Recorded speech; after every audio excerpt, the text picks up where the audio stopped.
Bien, vamos a iniciar la clase de hoy.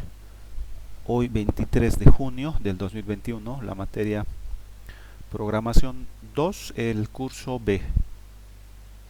Ya vamos a entonces iniciar la clase de hoy.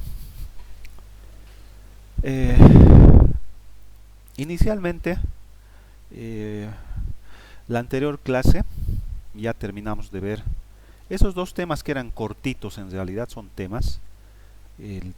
Lo que es las interfaces en C Sharp y los métodos y las clases abstractas. No habíamos hecho un ejemplo de interfaces, un ejemplo de clases y métodos abstractos, y habíamos identificado algunas diferencias y algunas coincidencias entre ambos, ¿no? Inicialmente, para antes quizá de hacer algún otro ejemplo, porque tenemos todavía algo de tiempo, les voy a dar una práctica para que esto lo puedan hacer. Voy a subir recién para que ustedes lo puedan realizar. Eh, es un solo ejercicio esto, así que esto va a ser individual, no hay necesidad de que lo hagan en equipo. Quiero ver más o menos cómo está el nivel de lo que ha sido este tema, de lo que es la segunda parte de programación orientada a objetos, el tema de herencia. Y bueno, inicialmente vamos a aplicar acá interfaces. ¿Ya? Posteriormente, un complemento a este ejercicio, la próxima semana, va a ser resolver este mismo ejercicio, pero con clases y métodos abstractos.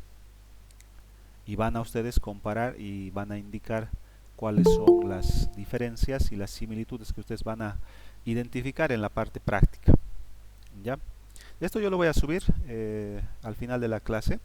Ahí les voy a indicar, les voy a pedir que creen que me compartan lo que es el código y el ejecutable por separado para que yo lo pueda revisar de forma rápida. ¿Ya? Bien, pero eso yo les voy a detallar en la tarea que lo voy a hacer al final. Ya les voy a dar este ejercicio para que ustedes lo realicen y yo pueda verificar que ha habido la asimilación correspondiente. ¿Ya? Bien, eh, dentro del contenido de lo que es la materia de programación 2 está lo siguiente, ¿no? Acá les voy a mostrar, está introducción a lo que es la programación orientada a objetos. Esto lo hemos dividido nosotros en dos partes lo hemos dividido. Hemos hecho una introducción y hemos hecho programación orientada a objetos como tal, lo hemos dividido en dos. ¿Ya? Lo que es herencia también lo hemos hecho, lo hemos visto por separado. Las presentaciones también se los voy a subir. Ya acá yo ya lo tengo convertido en PDF, lo que son herencia e interfaces y lo que es métodos y clases abstractas. Yo ya lo tengo en PDF, eso también les voy a compartir hoy al final de la clase. Y bueno, serían estos otros dos temas, el tema 2 y el tema 3. Entonces, ahí, como pueden ver, el tema 2 y el tema 3 son en realidad unidades temáticas. ¿Ya? Sin embargo, no es tan extenso, como lo hemos visto, no es tan extenso. ¿Ya? Sin embargo, quizás hagamos más ejemplos de lo que es interfaces, clases abstractas, herencia y tal vez un repasito más a lo que es programación orientada a objetos, porque ya habríamos visto en teoría estos tres temas. Es decir, estaríamos con un avance de más del 50% en realidad. ¿Ya? El siguiente tema de lo que es excepciones y aserciones es un tema también cortito, no es un tema extenso. No es un tema extenso. ¿Ya? Así que antes de pasar a lo que es excepciones y aserciones, vamos a hacer una introducción a lo que son los proyectos WPF. ¿Ya? Vamos a hacer una introducción a lo que son los proyectos MWPF para entrar luego recién a lo que es excepciones y aserciones. Y antes de entrar a lo que son aplicaciones con base de datos, acá vamos a ver manejo de archivos de texto. ¿Ya? Vamos a guardar información en archivos de texto para ya utilizar todo lo que ha sido de herencia, interfaces, clases abstractas y programación orientada a objetos, además de WPF, y lo vamos a integrar en lo que es el manejo de archivos de texto.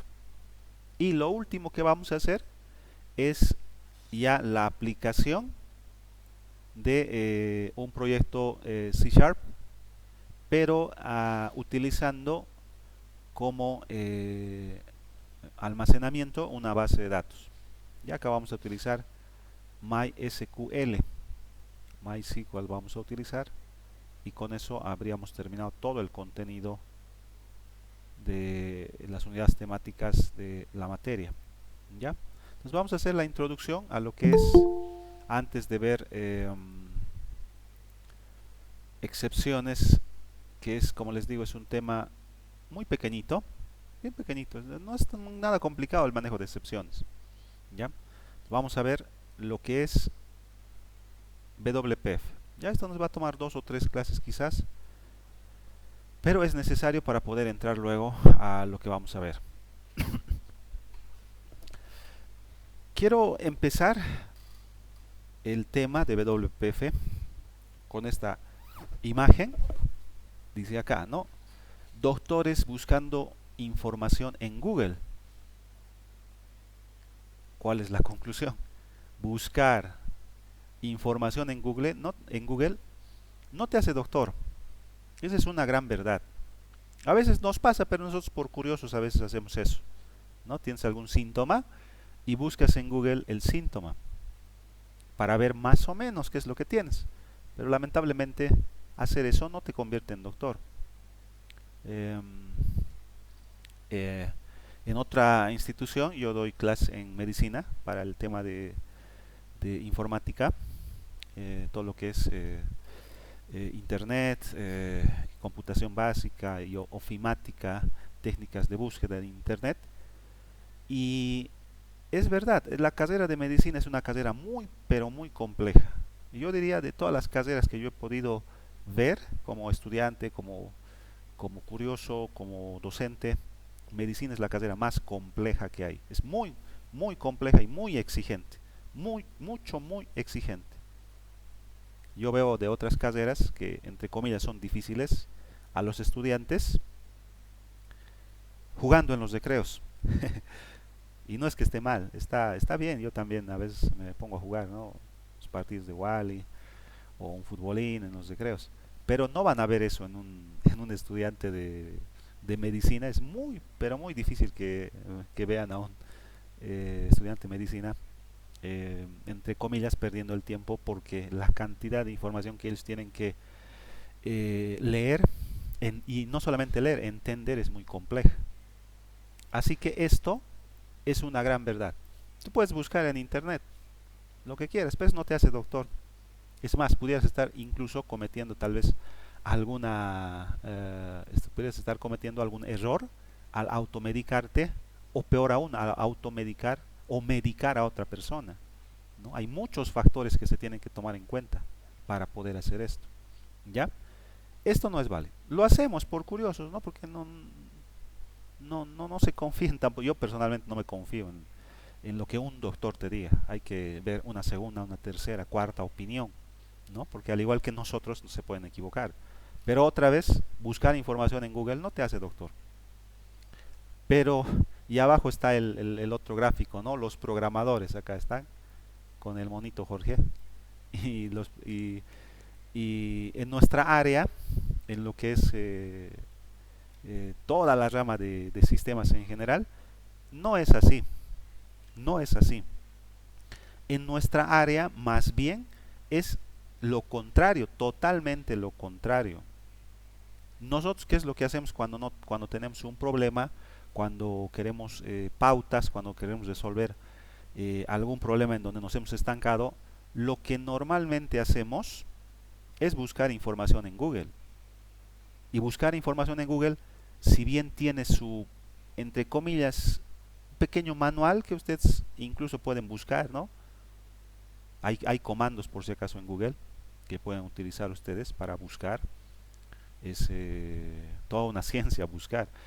Y, y ustedes pueden hacer eso, no es complicado la búsqueda en internet, ¿ya? Pero, como les digo, en nuestra área esto es normal. Esto es normal.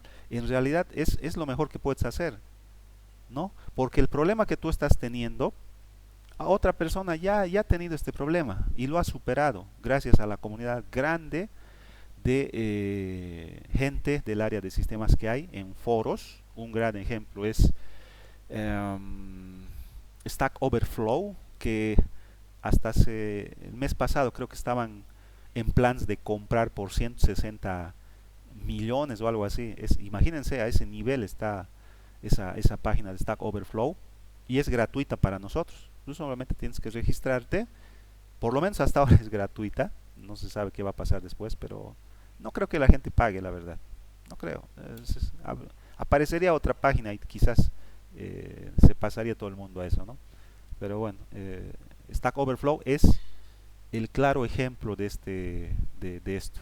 Tenemos un problema y nosotros los programadores sí.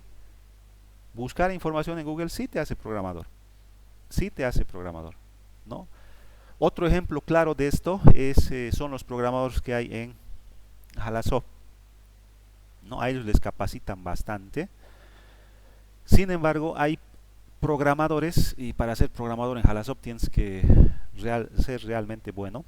Em, no van a ver ahí solamente gente del área de sistemas, no. Hay abogados, hay ingenieros químicos, hay gastrónomos que son programadores en Halasoft. ¿Por qué? Porque inicialmente ellos han, por así decir, por curiosidad, no sé cuál será su estrategia, cada uno tiene una estrategia, han aprendido por propia cuenta, buscando información más que todo en internet, ¿no? Quizás en algún momento les puedo dar algunas pautas de búsqueda de información en internet, pero para nosotros esto es completamente normal. Y esto no es difícil, no es difícil. Yo tenía un colega, un socio, que para todo me preguntaba, me decía, ¿y cómo se hace esto? Yo le decía, pero esto es así, así, así. Y al poco tiempo, ¿y cómo se hace esto? Me decía. Cosas realmente simples me preguntaba. Y como amigo, socio, yo con total gusto yo le ayudaba y todo. Pero ya era el colmo. Cualquier cosita ya me decía, ¿y cómo se hace esto? Me decía. Y en una de esas yo le digo, pero creo que estamos cometiendo un error. Las cosas que tú me estás preguntando son muy simples. Es decir, si tú buscas en internet vas a encontrar la respuesta a lo que tú me estás preguntando, le digo, ¿no? Y él no es experto, él es un técnico en aduanas. Y poco a poco yo le fui enseñando. Decir, a ver, entra a Google, te voy a enseñar, haz esto y esto. Y poquito a poco empezó. Y en alguna vez que me volvió a preguntar, ya no les respondí. Yo directamente le pasé un link con la consulta en Google. Y desde esa vez nunca más me ha preguntado. Porque ahí yo le he obligado a que él vea el resultado en Google. Y incluso es mucho mejor de lo que yo le iba a decir. Mucho mejor. Desde esa vez nunca me ha preguntado. ¿Por qué? Porque ya él ha aprendido a buscar información y ya está. Incluso algunas cosas hasta yo le consulto algunas veces a él. No es complicado. Yo he visto que está pasando este problema en la carrera y es que algunas veces hay problemas que no son tan complejos. No son tan complejos y no requieren tampoco de un experto, entre comillas, para que les asesore en la solución de ese problema. Solamente tienen que buscar quizás en el lugar correcto. Esto faltaría. Tal vez voy a tratar de hacerles algún material, buscar en el lugar correcto y la información que sea válida. Porque en internet ustedes van a encontrar un montón de información que puede ser verdad, puede ser falsa, son bromas,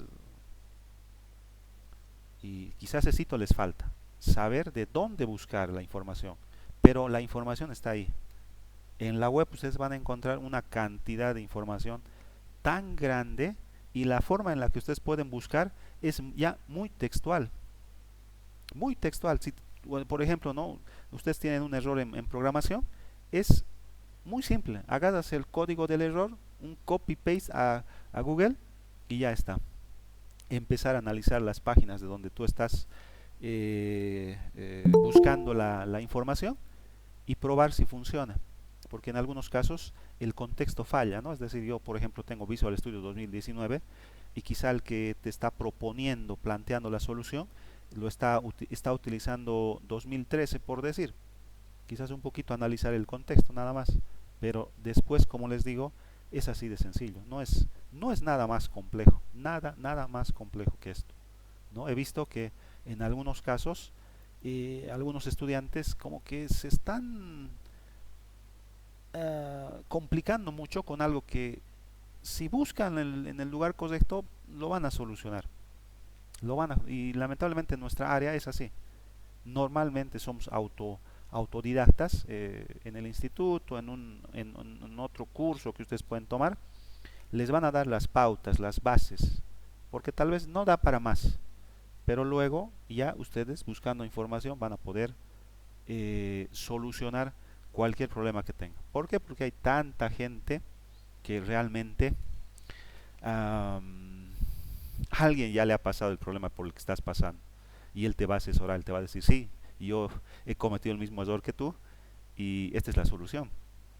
Y así de cordiales somos en la comunidad de programadores, por lo menos la mayoría, por lo menos todos los lugares donde yo alguna vez he consultado, siempre es así. Siempre es así, no vas a encontrar a alguien que sería muy egoísta, ¿no? ¿Por qué? Porque él también en algún momento va a necesitar ayuda, ¿no? Y eh, en las prácticas que yo he ido revisando, que ustedes me han ido entregando, eh, se nota un avance, se nota un avance, ¿no? Obviamente hay unas pequeñas mejoras que hay que hacer, pero eso es normal, eso es completa y totalmente normal. No es que a la primera ya van a empezar a programar bien. Esta imagen, por ejemplo, en la imagen de la izquierda muestra a un estudiante de pintura en una de las primeras prácticas que él ha presentado, cuando estaba iniciando la carrera. Noten, noten realmente la calidad de esta imagen. Eh, yo pienso que tal vez con un poquito de esfuerzo yo lo podría hacer mejor. Y eso que yo no sé nada de dibujo. Y uno que quizás viera en ese momento lo que él ha presentado diría, pero este está perdiendo el tiempo. Este no va a progresar en lo que es pintura. Y hasta quizás si tuviese un mal docente o un mal profesor, un mal maestro, le diría, no, sabes, no, no va a dar. Búscate nomás otra carrera y no te dediques a la pintura, porque no va a dar, ¿no? Pudiera ser, ¿no? Hay ese caso. Pero noten la gran diferencia, y esta pintura, esto no es una foto, por llegar, es una pintura. Y es una pintura hecha por el mismo estudiante que ha hecho esta pintura. Exactamente el mismo autor. Pero acá ya está terminando su carrera. Ya tiene mucha experiencia. Miren, seguramente ha estudiado, porque no especificaba de dónde sacaba la imagen, no especificaba dónde ha estudiado. Quizás ha estudiado en un instituto donde realmente es una profesión como tal ser pintor, pero no tiene esa gran diferencia, ¿no? Es una diferencia muy grande. Esto parece una foto ya, pero no, es una pintura hecha por el mismo estudiante. Es decir, es normal. Esto, si nosotros lo vemos como en nuestra área, es igual. Yo he visto algunas prácticas en donde sí se nota que quizás hay cierto problema, pero eso es totalmente normal, ¿no? Ahora de ustedes depende también ponerle el esfuerzo para poder convertir esto en esto, ¿no? Porque eso solamente se logra en base a ponerle un poquito de nuestra parte y en el caso de programación empezar ya a poner en práctica lo que estamos aprendiendo, ¿no? Entonces esa primera práctica que yo les estoy dando me va a poder mostrar un poquito si hay algún problema en la implementación de lo que es herencia, interfaces y métodos y clases abstractas. ¿Ya? Entonces, hecha esa pequeña introducción, vamos a entrar a lo que es XAML inicialmente, antes de ver los proyectos en WPF. ¿Ya? Proyectos en WPF. ¿Qué ves cuando creas el proyecto? Vamos a crear, acá tengo ya abierto mi Visual Studio. Yo estoy utilizando el Visual Studio, en este caso el Community, el gratuito. Y como pueden ver, acá tenemos varios tipos de proyectos. Estos son los proyectos tipo consola, ¿no? Aplicación de consola, que tal vez lo han hecho. En Visual Studio puedes crear aplicaciones de consolas que pueden ejecutarse en Linux, en Mac OS, en Windows y también en consola, ¿no? Pero también hemos visto lo que son los proyectos, las aplicaciones, perdón, de Windows Forms, ¿no? Donde nosotros creamos una aplicación con una interfaz visual, donde el usuario interactúa con elementos gráficos. Sin embargo, estos elementos gráficos son bastante simples, no son tan elaborados, ¿no? Es estilo XP incluso, en cuanto al manejo de la parte gráfica. ¿Ya? Sin embargo, los proyectos Windows Forms son muy compatibles, porque tienen un largo recorrido. Es decir, se puede hacer prácticamente muchas cosas con proyectos Windows Forms. Sin embargo, además de poder realizar aplicaciones de escritorio en lo que es Windows Forms, también podemos realizar nosotros aplicaciones llamadas WPF, o como Microsoft le llama, aplicaciones de cliente de Windows Presentation Foundation, WPF, ¿no?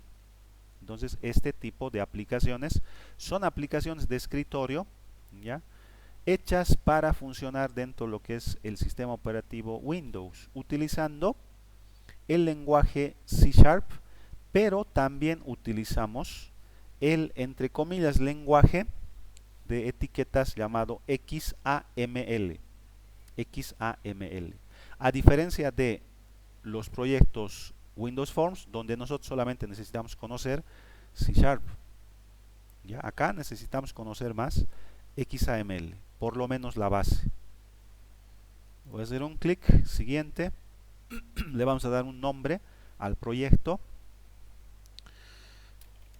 Primer aplicación WPF Incus, le voy a poner. Crear. Y mientras va creando, ¿qué es lo que nos solicita? ¿Qué ves cuando creas un proyecto por primera vez? Lógicamente ustedes ya lo han utilizado en el pasado en programación, ¿no? Pero necesitamos especificar los detalles, porque yo he visto que en programación 2 del año pasado, que sí manejan, pero no entienden un poquito bien el concepto de un proyecto WPF. Es decir, simplemente han debido a insertar botones, textbox y nada más. Ha cambiado un poquito la sintaxis de la aplicación, pero no están entendiendo el concepto de WPF. Entonces, está creándose todavía, un momentito, está creando. Mientras va creando, cuando nosotros creamos un proyecto WPF, noten que lo que vemos acá inicialmente, a diferencia de lo que es un proyecto Windows Forms, es una ventana, pero aparte de la ventana, en la parte inferior, de forma por defecto, aparece cierto código acá abajo. Acá dice, estos por si acaso son picos, bueno, yo le llamo pico paréntesis. ¿Ya? Este es un pico paréntesis. Hay una etiqueta acá, o una palabra si ustedes quieren, y una palabra parecería que fuera clave porque está con otro color, window. Y acá adentro tenemos algunos otros códigos, como por ejemplo acá dice XML NS. Más abajo les voy a mostrar, tenemos por ejemplo acá nos dice entre picos paréntesis grid, y acá abajo entre picos paréntesis pero con un slash, un grid. Y aquí abajo tenemos pico paréntesis slash window, cierre de pico paréntesis. Es decir, esto parecería que fuera otro lenguaje. esto no es C Sharp. Nosotros ya conocemos C Sharp, esto no es C Sharp.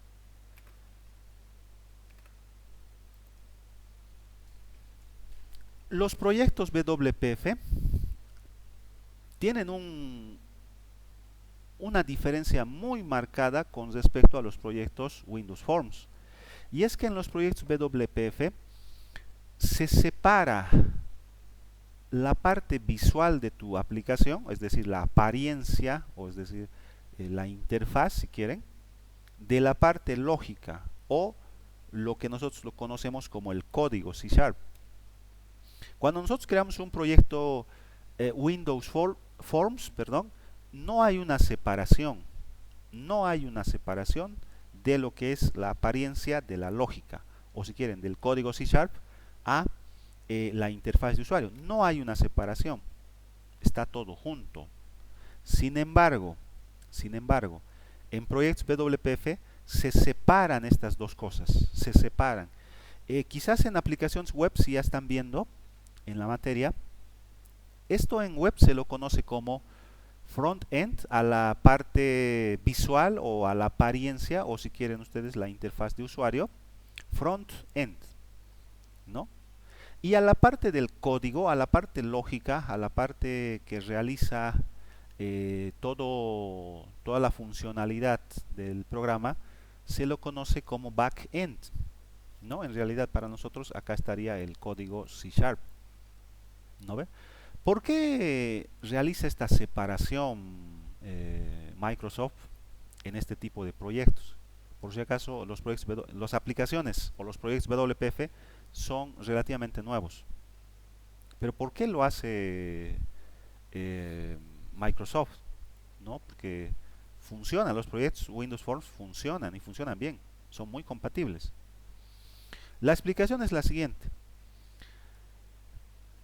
Para la parte del backend, es el programador, el desarrollador, el developer, el que interactúa directamente con lo que es el backend. Porque aquí está el código, acá está el C Sharp, ¿no? ¿En dónde radica la importancia de lo que es el código? La importancia de lo que es el código va a radicar en que no debería de haber errores en la lógica del programa. No debería haber un error en realidad. Si habría un error, toda la aplicación no estaría bien. Si estaríamos haciendo una aplicación para un banco en donde un usuario, cuando va a retirar, tiene que actualizar los fondos y lo actualiza mal, sería un caos, ¿no? Habría una pérdida grande al banco. Ahí está la importancia de lo que es el backend.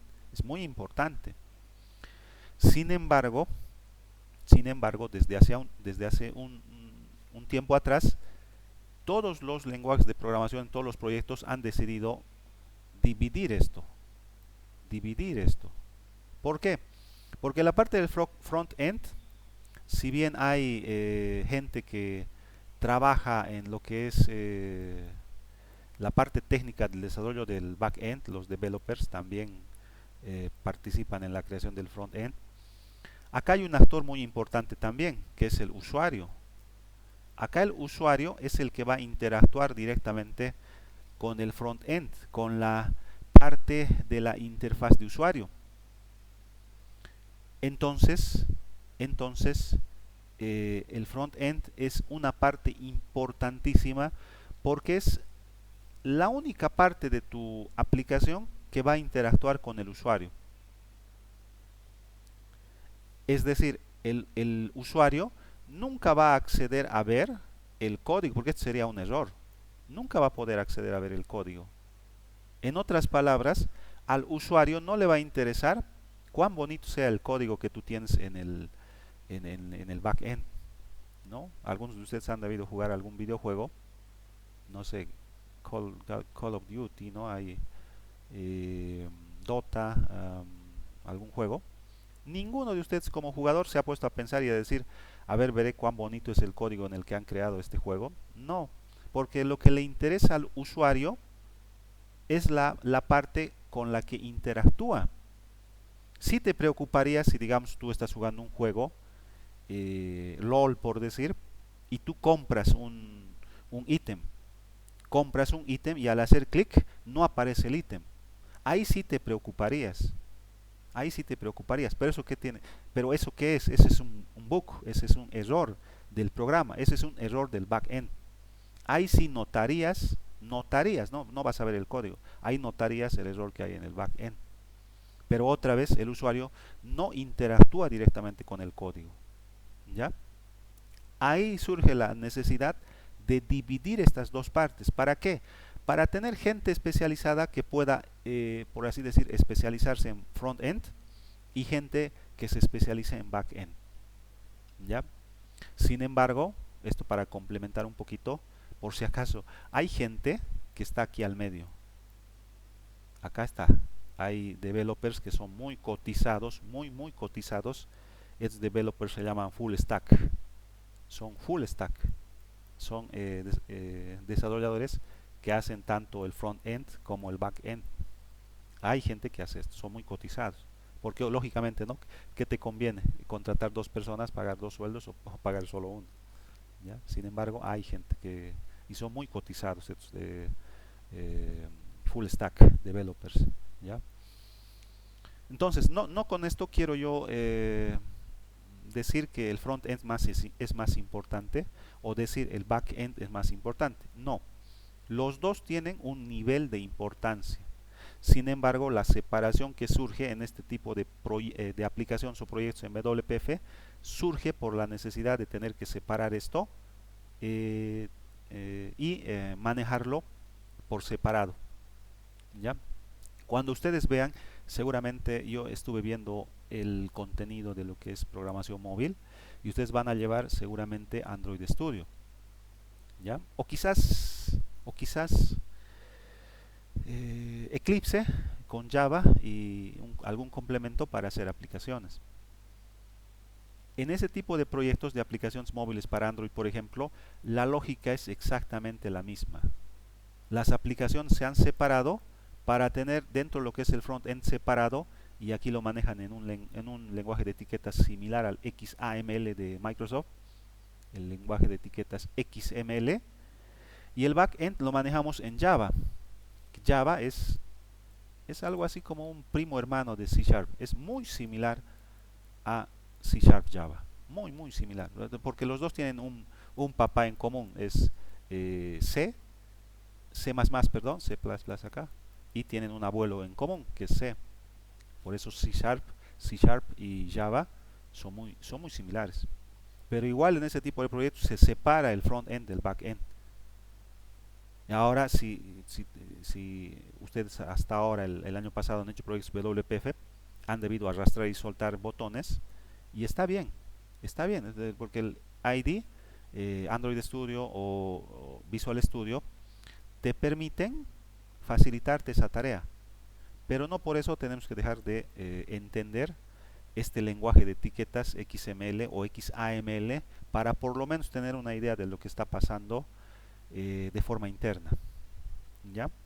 Porque si no, hay otras herramientas en donde tú no solamente programas la interfaz, sino también el backend, arrastrando y soltando. Pero en donde quedaría toda la lógica, es decir, es como si estuvieses utilizando algo, pero no tienes ninguna idea de lo que está pasando dentro. Y eso no está bien, ¿no? Deberías de entender para poder solucionar problemas, porque ahí va a surgir el problema, ¿no? Alguno de ustedes quizás ha utilizado generadores de aplicaciones móviles como el App Inventor, por ejemplo. Ahí es arrastrar y soltar, pero a verás algo un poquito más elaborado que las aplicaciones normales, ahí te estancas porque no sabes lo que hace, ¿no? Ahora, entrando ya a lo que es la materia técnica como tal, ¿qué es XAML? XAML viene de las palabras en inglés, ¿no? Extensible Application Markup Language, o en español la traducción sería lenguaje de marcado extensible de aplicación. ¿Ya? Ese es el lenguaje técnico que le han puesto. Esta tecnología es una variante provista por Microsoft, una variante de XML, para describir un GUI, es decir, una interfaz de usuario gráfica. ¿no? Graphic User Interface, una interfaz de usuario gráfica, ¿no? La interfaz de usuario gráfica, que es la que interactúa directamente con el usuario. Ahora, ¿por qué es tan importante el GUI? Una de las razones que yo les decía era porque obviamente es, es, el, eh, es lo que interactúa directamente con lo que es el usuario, ¿no? La interfaz de usuario es la que directamente interactúa con el usuario. En frameworks de GUI previos, como por ejemplo Windows Forms, el GUI era generado en el mismo lenguaje, ¿ya? Era generado en el mismo lenguaje. Por eso les decía, Windows Forms no separa esta parte gráfica de la parte del código. ¿Por qué? Porque era generado en el mismo lenguaje que se utilizaba para interactuar con el GUI, como por ejemplo C#, y usualmente mantenido por el diseñador, ¿no? Generalmente Visual Studio, como arrastrando y soltando. Nada más, es lo que hacemos en Windows Forms. Quieres un botón, arrastras y sueltas. Quieres un textbox, arrastras y sueltas. Y no está mal, está bien. Está bien porque cuando nosotros hacíamos programas inicialmente con C y luego con lenguajes incluso un poquito más antiguos, tú mismo tenías que crearte una librería gráfica para dibujar tus botones. Tenías que dibujar tus botones para luego utilizarlos.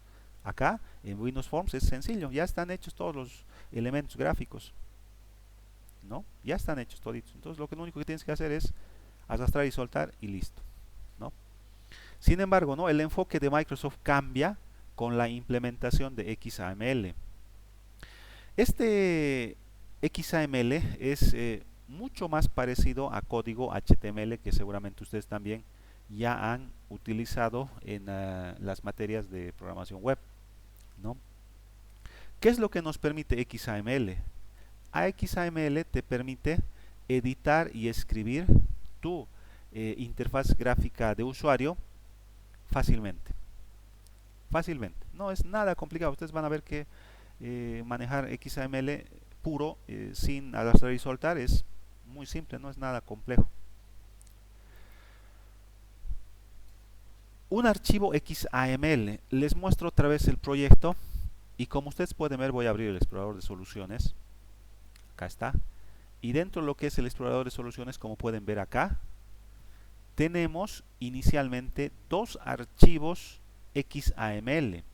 Un archivo llamado app.xaml y otro archivo llamado mainwindow.xaml, ¿no? mainwindow.xaml. Este tipo de archivos no existen en lo que es proyectos Windows Forms.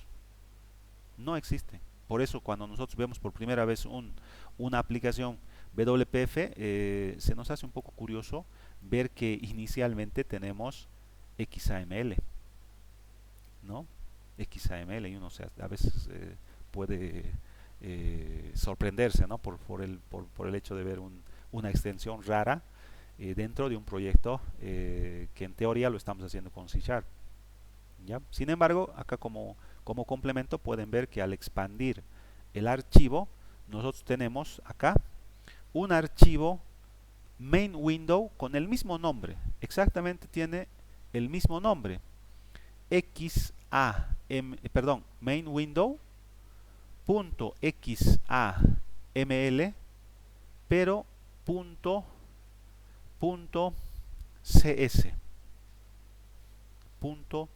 .cs. ¿Eso qué quiere decir? Es lo que les mostraba, ¿no? Una vez que se ha separado lo que es la interfaz gráfica del código, lo tenemos en archivos separados. Acá tenemos el archivo XAML para la parte del código de la interfaz gráfica de usuario y tenemos otro archivo separado para lo que es la parte del manejo del código, ¿no? Nosotros cuando complementamos y hacemos proyectos en equipos utilizamos algún tipo de versionador, como por ejemplo GitHub. ¿No ve? Entonces, es mucho más fácil para un equipo que X personas editen este archivo y X personas editen este otro archivo. Es mucho más sencillo, ¿no? Porque mientras más personas editen un solo archivo, las posibles controversias que se puedan dar, es decir, uno borra un pedazo de código y el otro lo restaura y el otro aumenta algo, se reducen, se reducen al mínimo, ¿no? Pero acá está visualmente esa separación de la cual habla Microsoft en lo que es este tipo de proyectos, ¿no? Entonces este archivo .xaml consiste en un archivo, perdón, consiste en un archivo XAML y también un archivo code behind. Recibe este nombre, ¿no? El code behind, es decir, el código que está detrás, code behind, es decir, acá está tu interfaz main Windows y el código que está detrás de esta ventana main window es este de acá, es el code behind. Por eso es que la extensión que tiene este archivo en realidad es .cs, .c sharp. Como pueden ver acá, esto es C sharp. Esto es C sharp. Acá está un namespace que nos va a permitir agrupar clases. Acá tenemos el constructor de la clase main window, ¿no? Entonces acá nosotros podemos ya puedes agregar método acá, ¿no? Public está public void mi método y puedo agregar acá un método, ¿no? Porque esto ya es C sharp, eso ya lo conocemos. A eso se refiere, ese es el code behind. Los cuales en conjunto crean la ventana. ¿A qué se refiere esto? Si bien estamos viendo que de alguna manera estos dos archivos que están acá, ¿no ve? Estos dos archivos, les voy a mostrar acá con el lápiz. Acá tenemos el XAML y también tenemos por detrás el código detrás, el code behind en C sharp. De alguna manera, un poquito más adelante lo vamos a explicar con mayor detalle, de alguna manera estos dos archivos están interconectados, de alguna manera.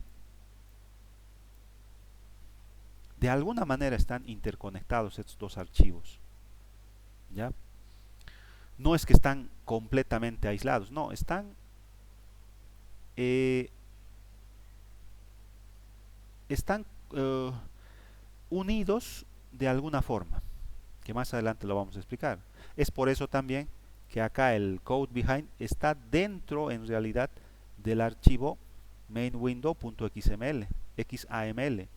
Tú lo expandes y acá está el archivo .cs. ¿Por qué? Porque están de alguna manera interrelacionados. A eso se refiere acá, ¿no? El archivo XAML define la interfaz con todos sus elementos. Con todos sus elementos. Nos vamos a ver que en la construcción de una interfaz con XAML podemos tener acá X cantidad de elementos. Es más, la flexibilidad con la que maneja XAML la interfaz es muy grande. Es muy grande la flexibilidad con la que nosotros manejamos XAML para la interfaz gráfica. Esto tú no lo puedes hacer, tú puedes cambiar, puedes darle una transparencia, puedes poner una cosa dentro de la otra, puedes modificar el comportamiento dentro de una ventana, puedes hacer que sea de alguna manera adaptable, dinámica tu interfaz, cosa de que eso no lo puedes hacer en Windows Forms, no lo puedes hacer en Windows Forms. Windows Forms es estático, lo único que puedes hacer es arrastrar, soltar, no puedes hacer nada más, ¿no? Quizás cambiar las propiedades que están ya definidas, ¿no? El color, el background, puedes. Pero en XAML no, tienes total libertad de poder hacer muchas cosas, ¿no? A eso se refiere, eso es lo que hace XAML.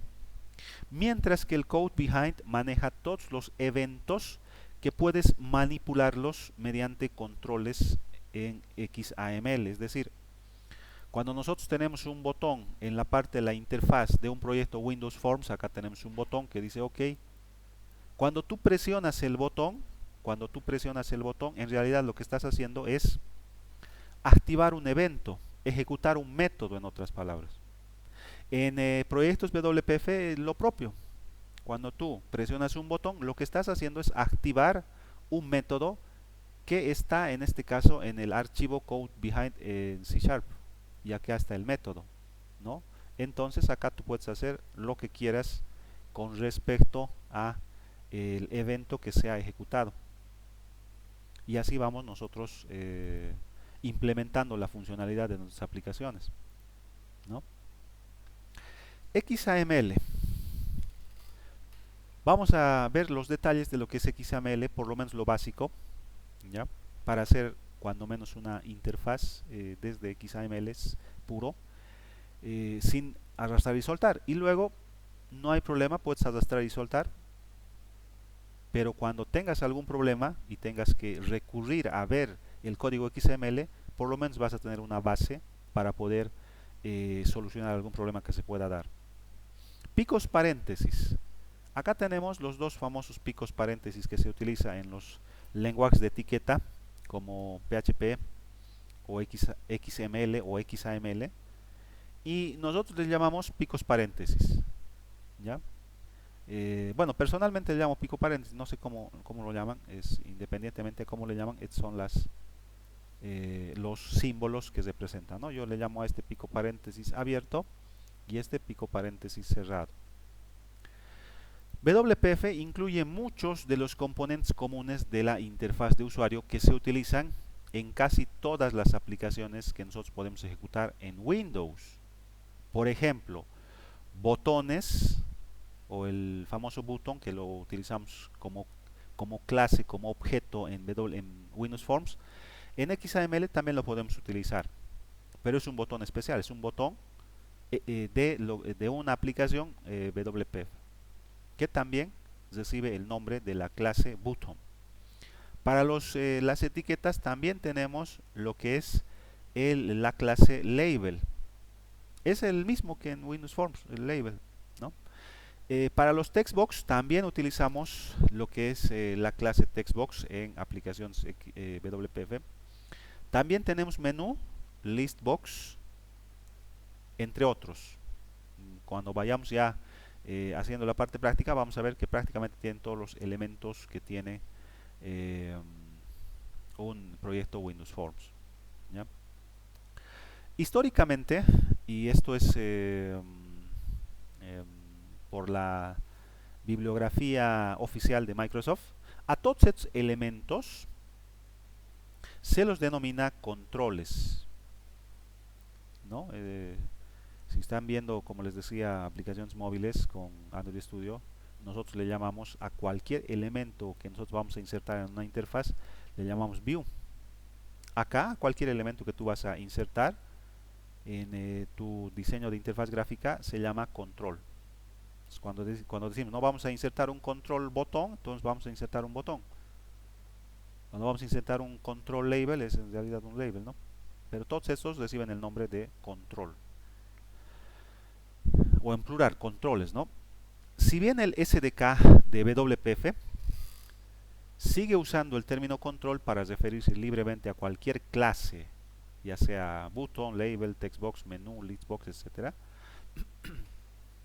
es importante tener en cuenta que una clase no necesita heredar de la clase control para tener una presencia visible, ¿ya? Y además esto lo hace de forma automática. El ID de Visual Studio. Eso lo hace de forma automática. No tienes que preocuparte de agregar algún tipo de librería o algo así para utilizar un button, un label, un textbox, un menú. No es necesario. Ni tienes que hacer herencia ni nada. Un control en XAML. ¿Cómo creamos un control en XAML? Es bastante simple, ¿no? Para crear un control en XAML es tan fácil como escribir su nombre. Y los nombres, como han visto, son muy intuitivos. Si quieres un botón, escribes botón, pero lógicamente en inglés, ¿no? Un button. Por ejemplo, dice acá, un botón se vería de la siguiente forma: entre picos paréntesis, button. Entre picos paréntesis, button. Esa es la forma en cómo nosotros creamos un control en XAML. Es así de sencillo, ¿no? Y te lo autocompleta también el ID. No es necesario ni siquiera que escribas toda la clase, sino simplemente boot y te puedes autocompletar. Algo muy importante en lo que es XAML es el tema de las etiquetas. En XAML tienen que ser cesadas las etiquetas. Si bien acá nosotros estamos abriendo la etiqueta button de la clase button, del control button, tenemos que cesarlo. Entonces, en el tema del cierre, hay dos formas en las que puedes cesar la etiqueta. Hay dos formas simples, ¿ya? Una es, y esta es la más simple, agregas un slash, una barra diagonal a tu etiqueta. Noten acá que el botón está terminando con slash pico paréntesis cesado. Entonces ya estás cesando automáticamente tu etiqueta, ¿ya? Y la segunda forma es insertando un pico paréntesis cesado.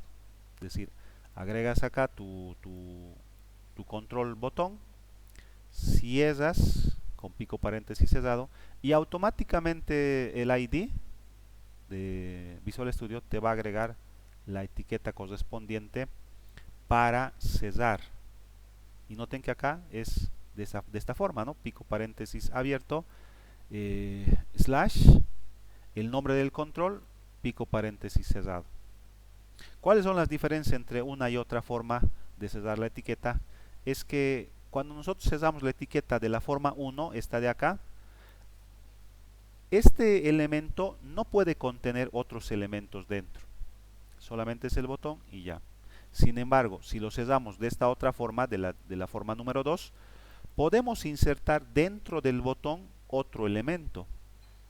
Pudieras insertar dentro del botón otro elemento. Por ejemplo, un label, una figura geométrica para hacer la prueba o algún otro elemento si tú quieres. Y ese elemento, si lo cierras de esta forma, también puede contener otro elemento. Es decir, podemos anidar elementos que estén dentro de un control determinado. Es bastante simple, no es, por eso les digo, no es muy complicado, ¿no?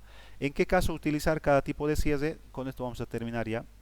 Una gran cantidad de controles te permiten poner contenido dentro de la etiqueta de inicio y cierre. Un botón es un claro ejemplo. Dentro del botón puedes poner otra cosa. Una imagen, por ejemplo. Puedes poner. Y tú puedes adaptar la imagen y ponerla donde tú quieras. Donde tú quieras. Eso no lo puedes hacer en Windows Forms, en un botón de Windows Forms. Aquí sí tienes esa flexibilidad de agarrar un botón y, por ejemplo, tienes un botón, ¿no? Acá, y poner una imagen acá, algún tipo de imagen, y acá al lado poner un texto. Si quieres, ¿no?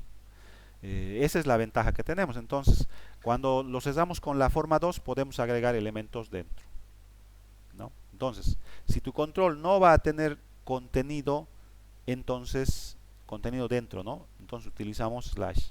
Si tu control va a tener algún tipo de contenido dentro, entonces usamos el pico paréntesis para agregar la etiqueta de cierre independiente y dentro de esos dos elementos, perdón, dentro de esta etiqueta podemos insertar algunos otros elementos, ¿ya?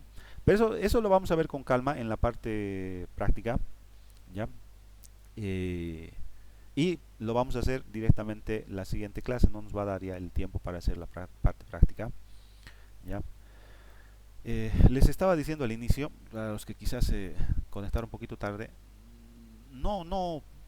noten que aquí ha cambiado se ha actualizado el Google Meet y no estoy encontrando la forma de tomar la asistencia, ya, así que por hoy lamentablemente no voy a poder tomar la asistencia porque me ha sorprendido esta nueva versión de Google Meet y no sé cómo sacar una no sé cómo sacar la asistencia, así que no voy a poder tomar la asistencia hoy ya. Sin embargo, estábamos 40, se han desconectado ya dos. Yo voy a tratar de subsanar esto para la siguiente clase y voy a inmediatamente después de terminar la clase subir el material al Classroom, y también la práctica individual que lo van a realizar con el detalle de cómo lo van a hacer.